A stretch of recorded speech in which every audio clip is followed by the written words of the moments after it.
সুপ্রিয় শিক্ষার্থীবৃন্দ, ষষ্ঠ পর্ব ইলেকট্রিক্যাল টেকনোলজি এসি মেশিনস 1 বিষয়ে লেকচার 12তে তোমাদের স্বাগতম। আমাদের আজকের বিষয় অটো ট্রান্সফরমার। এই অধ্যায় থেকে আমরা যা শিখব: 1. অটো ট্রান্সফরমারের সংজ্ঞা ও সার্কিট ডায়াগ্রাম। 2. ট্রান্সফর্ম পাওয়ার ও কন্ডাক্টেড পাওয়ারের সমীকরণ। অটো ট্রান্সফরমারের সুবিধা অসুবিধা। অটো ট্রান্সফরমারের ব্যবহার। অটো ট্রান্সফরমার ও কনভেনশনাল ট্রান্সফরমারের মধ্যে পার্থক্য। 2 ওয়াইন্ডিং বিশিষ্ট কনভেনশনাল ট্রান্সফরমারকে কিভাবে অটো ট্রান্সফরমার এ রূপান্তর করা যায়। অটো ট্রান্সফরমার সম্পর্কিত সমস্যার সমাধান। সুপ্রিয় শিক্ষার্থীবৃন্দ, এখন আমরা দেখি অটো ট্রান্সফরমার কি। যে ট্রান্সফরমারের শুধুমাত্র একটি ওয়াইন্ডিং থাকে, যার কিছু অংশ প্রাইমারি এবং অন্য অংশ সেকেন্ডারি হিসাবে কাজ করে, তাকে অটো ট্রান্সফরমার বলে। নিচে অটো ট্রান্সফরমারের একটি সার্কিট দেখানো হলো। তোমরা সার্কিট থেকে লক্ষ্য করো, চিত্রে একটি মাত্র কয়েল এবি এর বিসি অংশ সেকেন্ডারি হিসাবে ব্যবহার করা হয়েছে। এবি অংশ প্রাইমারি, যার ভোল্টেজ বিপি, বিসি অংশ সেকেন্ডারি, যার ভোল্টেজ বিএস।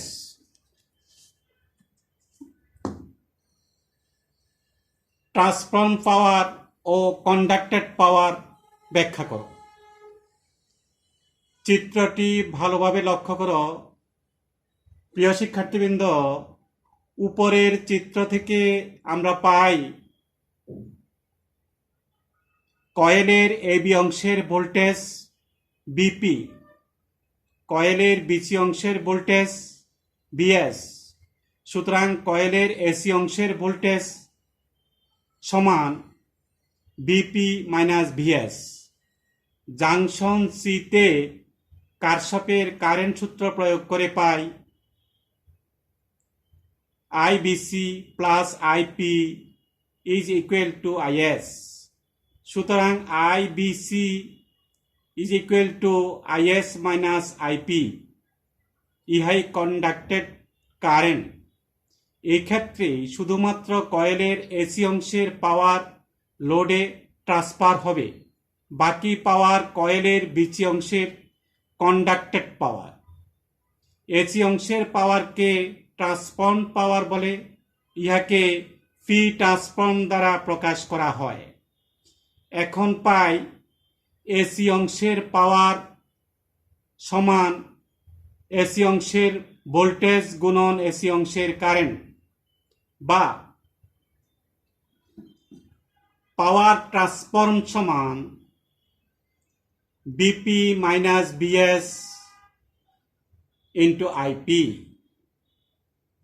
লক্ষ্য করো, আমরা যদি এখন আইপিকে কমন নিয়ে নিই, বিপি আইপি যদি আমরা কমন নিই, কি থাকে দেখো, 1 minus BS divided by BP is equal to BP IP 1 minus 1 divided by A. কিভাবে হলো একটু আমরা ব্র্যাকেটে দিয়েছি দেখো, রেশিও এ সমান আমরা আগেই জানি বিপি ডিভাইড বাই বিএস। সুতরাং বিএস ডিভাইড বাই বিপি সমান 1 ডিভাইড বাই আই। সুতরাং ফি ট্রান্সফর্ম সমান input power into 1 minus 1 divide by A. যেহেতু বিপি আইপি সমান ইনপুট পাওয়ার, সুতরাং কন্ডাক্টেড পাওয়ার পি কন্ডাক্টেড সমান ইনপুট পাওয়ার মাইনাস ট্রান্সফর্ম পাওয়ার।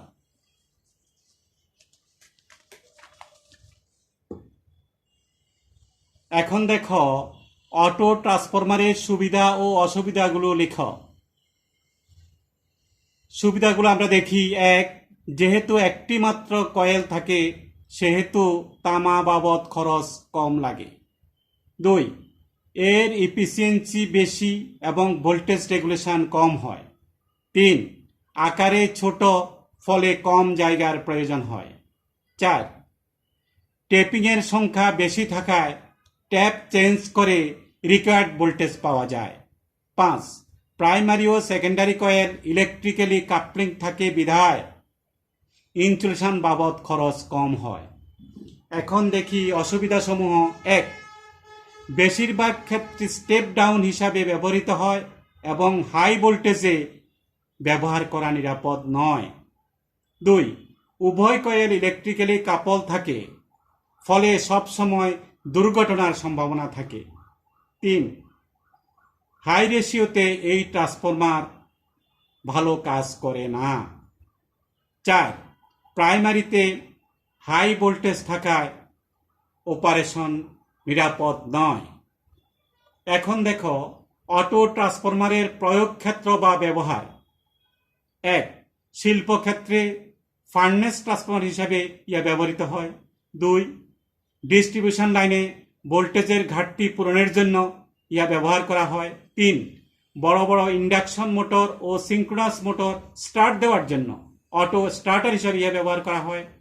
চার, ডিসি সিস্টেমের 3 তার ব্যালেন্সের ন্যায় নিউট্রাল তার সংযোগ দেওয়া এবং রাজপথ আলোকিত করার জন্য ইয়া ব্যবহৃত হয়। 5, রেডিও ইলেকট্রনিক্স ইয়া ব্যবহৃত হয়। 6, ভেরিয়াক হিসাবে ইহা বহুল ব্যবহৃত হয়।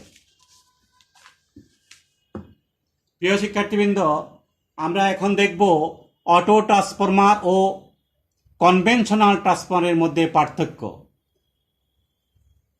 এক,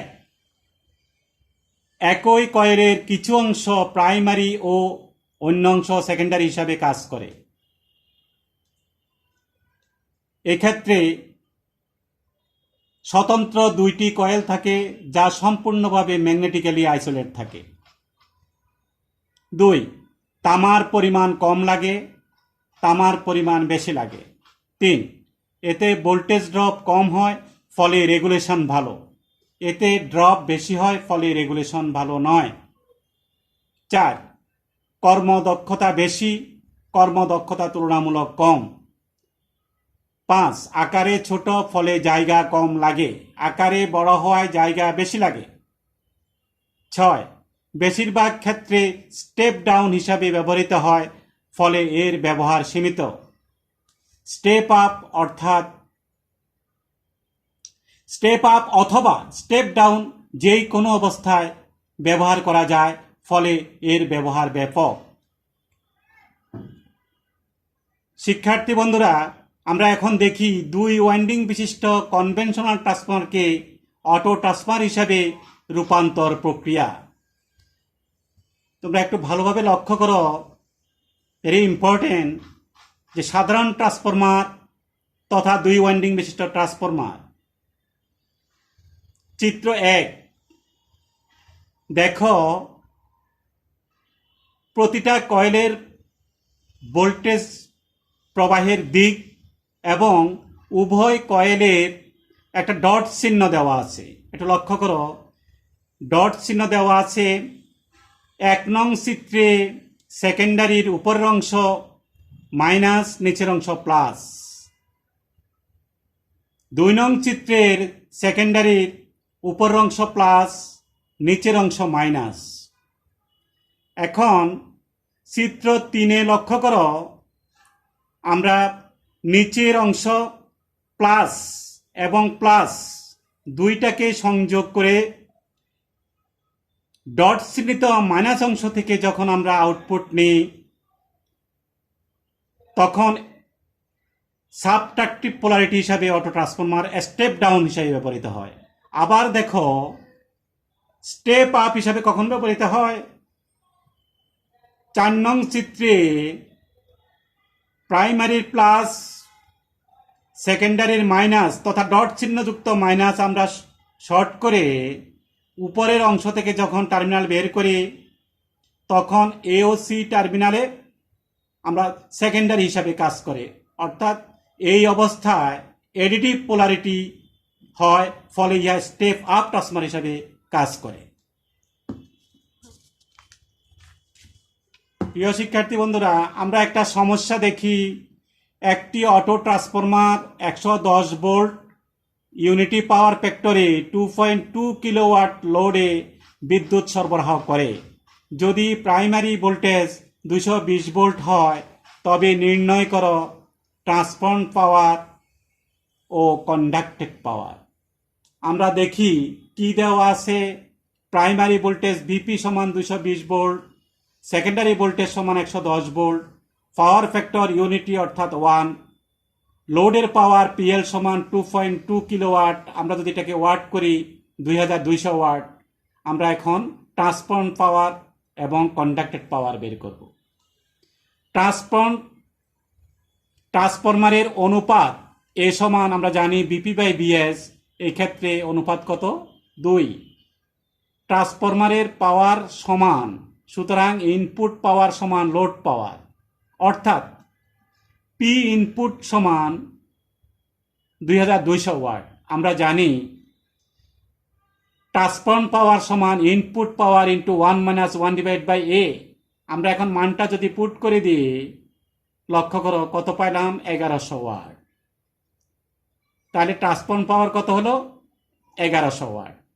কন্ডাক্টেড পাওয়ার সমান ইনপুট পাওয়ার মাইনাস ট্রান্সফর্ম পাওয়ার, সুতরাং আমরা যদি বিয়োগ করে দিই 2200 থেকে 1100 ওয়াট। প্রিয় শিক্ষার্থীবৃন্দ, তোমরা বাড়ির কিছু কাজ দিয়ে দিলাম, এটা চেষ্টা করবে এবং কলেজ খোলার পর আমি এই বাড়ির কাজটুকু তোমাদের দেখব। লক্ষ্য করো, 1. অটো ট্রান্সফরমারকে ডিস্ট্রিবিউশন ট্রান্সফরমার হিসাবে ব্যবহার করা যায় না কেন? 2. একটি 2 ওয়াইন্ডিং বিশিষ্ট কনভেনশনাল ট্রান্সফরমারকে এডিটিভ পোলারিটিতে অটো ট্রান্সফরমারে রূপান্তরের সার্কিট ডায়াগ্রাম অঙ্কন করো। 3. একটি অটো ট্রান্সফরমার 55 ভোল্ট একক পাওয়ার ফ্যাক্টরে 1.1 কিলোওয়াটের লোড পরিচালনা করে। এর প্রাইমারি ভোল্টেজ 110 ভোল্ট হলে ট্রান্সফর্ম পাওয়ার ও কন্ডাক্টেড পাওয়ার নির্ণয় করো। প্রিয় শিক্ষার্থীবৃন্দ, এইভাবে আমরা আরও তথ্য নিয়ে তোমাদের সামনে হাজির হব।